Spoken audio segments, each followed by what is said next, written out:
Taga Muntinlupa po. Taga Muntinlupa. Bakit po kayo nandito? Kapit lang po kami. Ano po?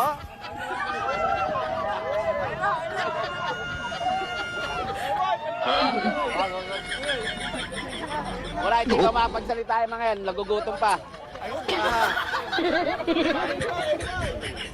So, bakit po kayo nandito ngayon, sir? Ha? Malumanay. Manumanay, ano yon? Yung Malumanay group. Wala, napasama lang kami rito.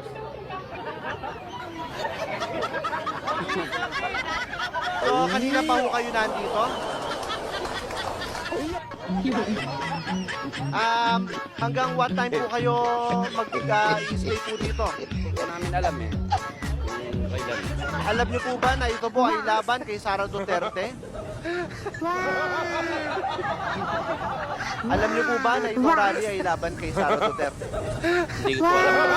Hindi niyo alam? Ay, ba't po kayo nandito? Kailan mo na, boss. Nagutom pa eh. Nagutom pa. Anong pangalan niyo po, sir? Anong pangalan niyo? MY. Anong apelido po ninyo? Dimagi ba? Anong spelling ho? Dimagi ba ho? Dimagi ba? Ilang taon na ho kayo? 26.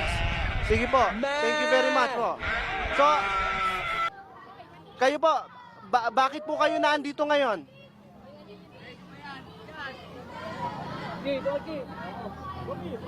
Bakit po kayo nandito ngayon? Sinama lang po kami. Aha? Sinama lang po kami. Nino? Kung ano namin, kagawad. Ng inyong kagawad. Alam niyo po ba na ito ay laban kay Sara Duterte? Hindi po. Hindi po. Pero laban ito kay Sara Duterte. So bakit ka nandito? Napasama lang sa tropa. Napasama lang. Anong pangalan po ninyo? Reynaldo. Reynaldo ano po? Dimagi ba? Thank you very much. So, galing kayo ng Muntinlupa.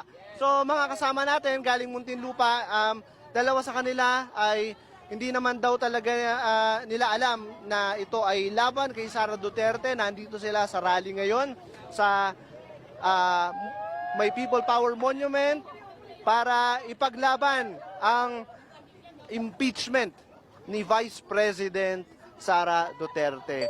So, eto no, mahaba pa, yung malayo-layo pa yung kanilang stick.